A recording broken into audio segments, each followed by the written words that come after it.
So this is the fuel pump for the Yanmar 21 ELV.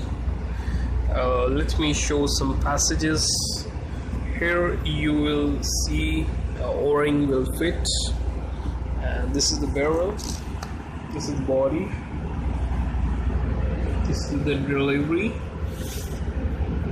and one O-ring, this O-ring, this O-ring, body have O-ring, and this barrel have O-ring. This O-ring will place at this point, and it have O-ring inside it. You can see it inside.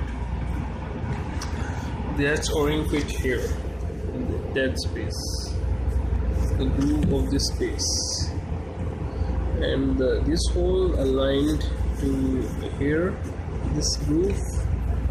Let me see the groove. If the oil passage leaks, then it's come out from this hole, from the plunger, and we can collect the oil in between the pods, and this pods is connected to this hole, and this hole is connected to this point. This is the lock for the rack, fuel rack, and this is the hole for the lubrication of the pinion and the gear braking.